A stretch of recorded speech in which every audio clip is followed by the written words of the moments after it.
Kalian kalau sarapan makan apa?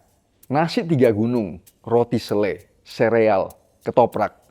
Siap-siaplah makin bleber dan tampang lo itu makin ancur. Saya Felix Zulhendri, selamat datang di kelas Pakar.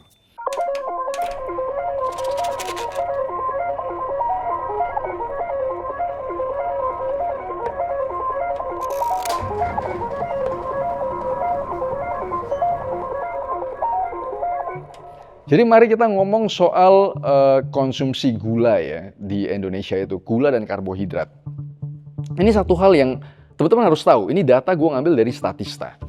Coba kita ngelihat apa yang dikonsumsi oleh masyarakat Indonesia.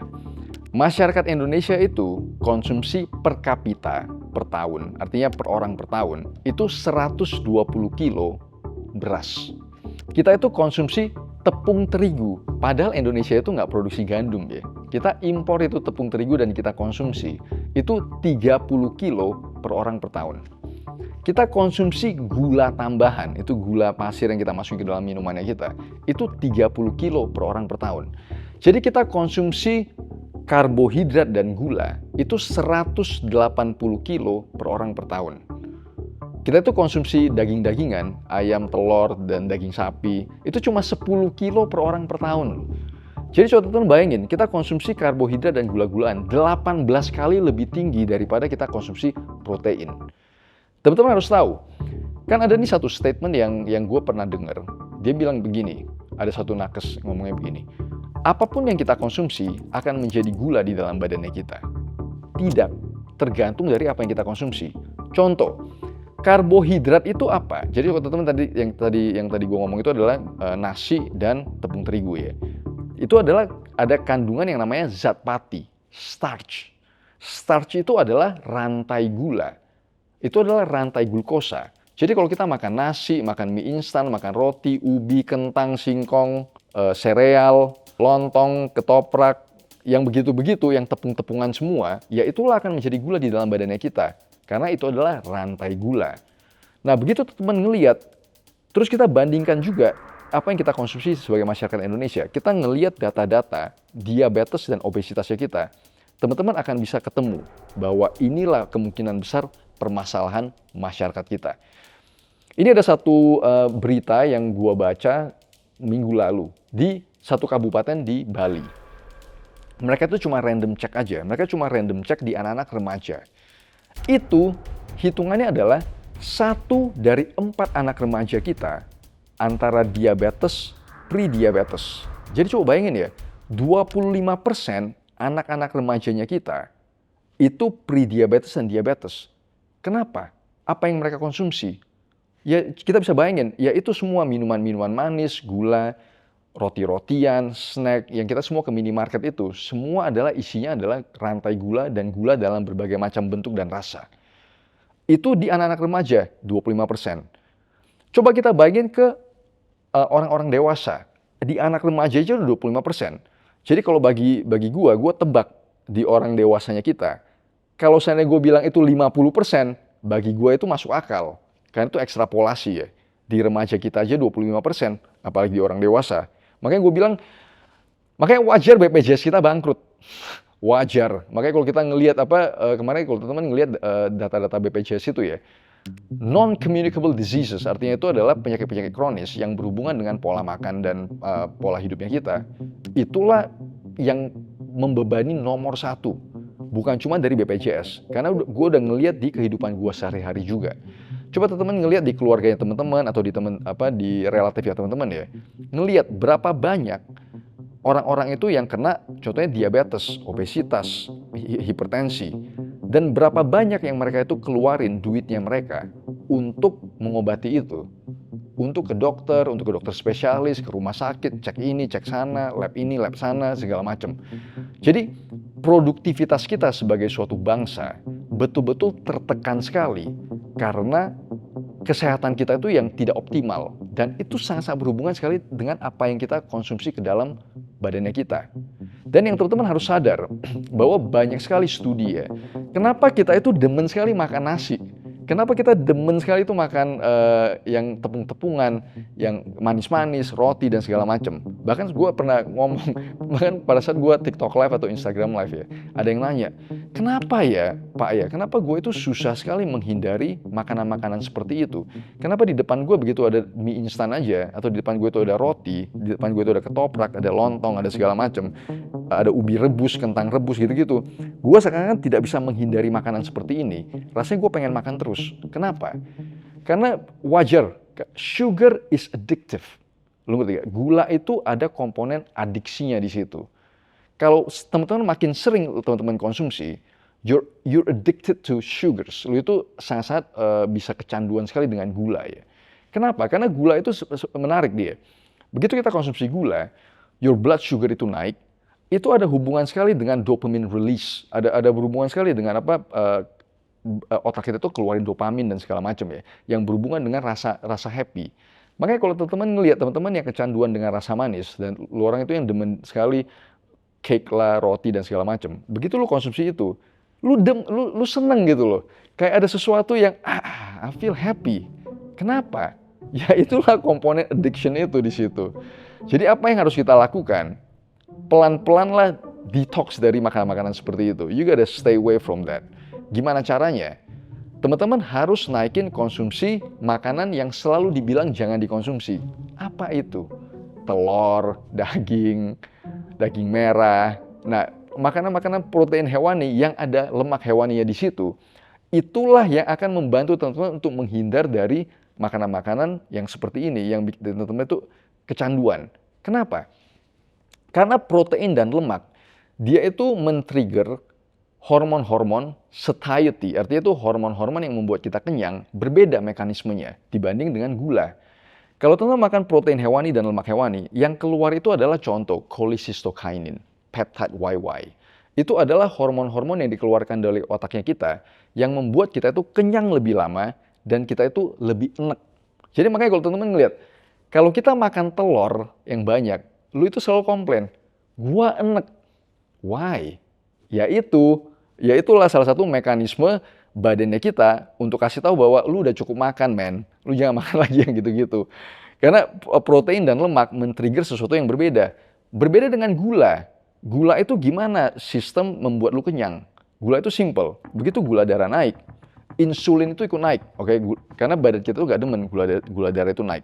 Begitu gula darah naik, pankreas kita tuh keluarin insulin untuk memasukkan semua gula yang di dalam darahnya kita ke dalam otot dan ke dalam liver. Sisanya kemana? Akan dikonversi, disimpan di dalam perut, jadi perutnya buncit. Jadi lemak. So that's why you store it here. Jadi kalau lu makan terlalu banyak gula, makanya perut lu jadi kayak bup gitu loh. Nah, jadi begitu insulin naik, gula darah naik, hyperglycemia dan hyperinsulinemia, apa yang terjadi? Hormon rasa laparnya kita, yaitu ghrelin, akan ditekan. Insulin naik, ghrelin ditekan. Begitu insulin turun, ghrelinnya akan bounce back. Dia akan naiknya kenceng gitu loh. Jadi makanya teman-teman ngelihat kalau kita konsumsi sarapan yang tinggi karbohidrat, lu orang akan lapar lagi dalam waktu 1-2 jam. Tapi coba teman-teman bayangin deh.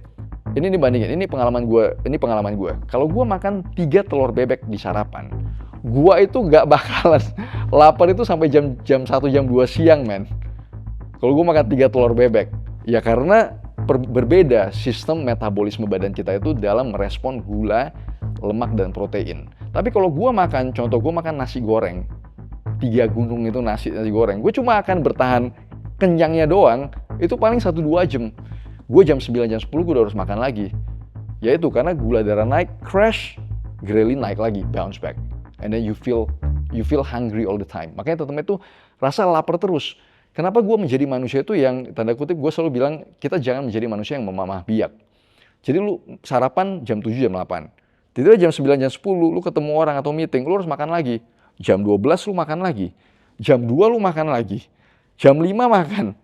Sebelum lu tidur aja harus makan lagi. Jadi kita tuh menjadi manusia yang memamah biak. Salah satunya adalah, salah satu alasan utama kenapa kita menjadi manusia yang seperti itu, karena pilihan makanan kita itu yang salah. Kita itu di Indonesia, kita tuh konsumsi terlalu banyak karbohidrat dan terlalu banyak gula. Gimana gua konsumsi gula dan karbohidrat? Jadi gua kadang itu di label di social media ya.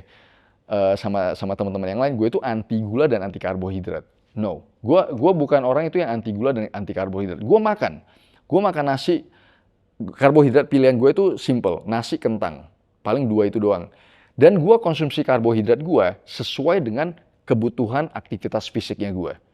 Simple, kalau gue ngelihat, oke, gue lagi training, ini gue lagi training intensif, latihan whatever, tiba-tiba besoknya, biasanya gue bisa training 2-3 jam lagi, tiba-tiba gue agak lemes. Nah, di situ gue naikin porsi karbohidratnya gue. Terus gue lihat lagi besoknya, apakah kualitas olahraga gue itu bisa naik, bounce back. Begitu dia bounce back, berarti gue tahu, disitulah selama gue intensive training, disitulah kebutuhan karbohidratnya gue.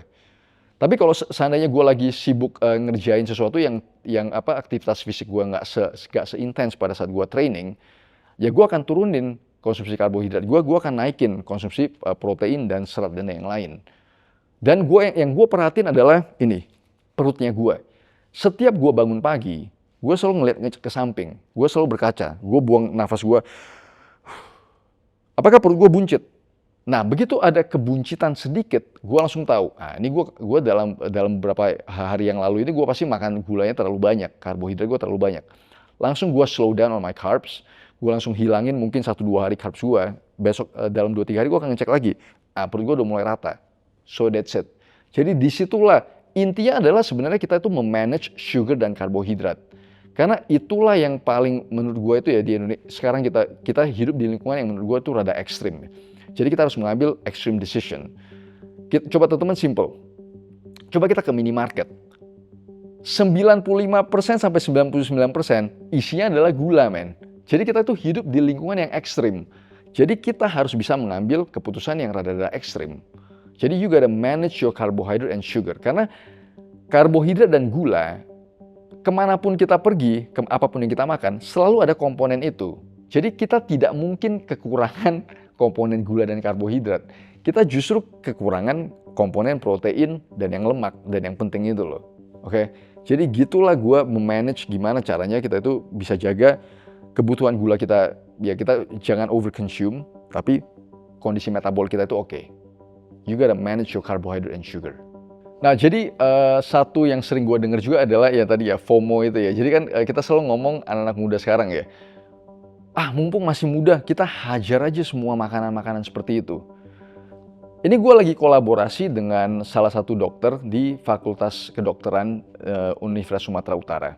Jadi beliau ini adalah dokter yang bertugas di hemodialysis unit. Itu adalah unit cuci darah di salah satu rumah sakit. Teman-teman tahu nggak, begitu gue ngobrol dengan beliau ya, beliau apa yang ngomong? Sekarang ini, pasien-pasien yang cuci darah itu makin lama itu makin muda orang pasien-pasiennya. Yang dulu mungkin umur 50, 60, 70, sekarang itu udah mulai beralih ke 20, 30, 40. Jadi shift, udah kelihatan sekali pasien-pasien itu menjadi lebih muda. Kenapa? Karena itulah yang gue ngomong, kondisi kita itu adalah kita itu hidup di lingkungan yang ekstrim. Jadi kita itu udah sangat terekspos dengan makanan-makanan yang betul-betul merusak kita. Kalau teman-teman punya chronic kidney disease ya, salah satu kondisi yang sekarang itu cukup mengkhawatirkan, itu terjadi karena udah pasti konsumsi ultra proses, lu diabetes, hipertensi, dan itu semua berhubungan dengan pola makan. Itulah yang merusak ginjalnya kita. Jadi kalau bagi teman-teman yang sekarang merasa bahwa kita itu bisa FOMO, tidak bisa. Karena teman-teman tidak sadar bahwa kondisinya teman-teman itu, kondisi pola makan dan segala macam, itu udah sangat-sangat tidak wajar. Kalau kita balik ke zaman orang tua kita balik ke zaman kakek nenek kita selalu ngomong kayak gini ya, kenapa orang dulu makan apa aja boleh? Karena lingkungan hidup mereka tidak se-ekstrim kita. Mereka itu makan apa aja, ya mungkin mereka makannya natural food. Mereka ketemu makanan-makanan yang betul-betul natural gitu loh. Tapi kalau sedangkan kita hidup sekarang, kalau kita tutup mata, kita nggak ngerti soal nutrisi, kita makan apa aja, 99% gue yakin adalah makanan-makanan ultra proses yang betul-betul ngerusak badannya kita. Jadi itu adalah dua konteks yang berbeda dan dua lingkungan hidup yang berbeda. Jadi teman-teman harus segera sadar ya. Terus gimana bagi teman-teman yang pengen konsumsi rasa manis tapi mengurangi asupan gula? Cari alternatif, a lot of good alternative. Contoh, monk fruit extract. Coba teman-teman tahu teman-teman cek aja monk fruit, MONK, fruit extract. Itu salah satu pengganti gula yang quite good. Itu dia nggak naikin gula darah dan segala macam. Itu juga dari tanaman, very very good. Yang kedua stevia. Stevia juga oke, itu juga dari tanaman. Itu tidak naikin gula darah. Dan lu cuma pakai sedikit aja udah rasanya manis. So a lot of alternatives yang bisa teman-teman lakukan untuk memuaskan rasa manisnya teman-teman. Tapi ingat, lagi-lagi, rasa manis itu mencandukan. Always control it. Jadi teman-teman be aware of it. Jangan lu itu setiap dari pagi sampai malam makannya manis-manis terus. Ngerti gak? Jadi we gotta be able to control it. Fokus di protein dan lemak karena itulah yang akan membuat teman-teman itu kenyang lebih lama.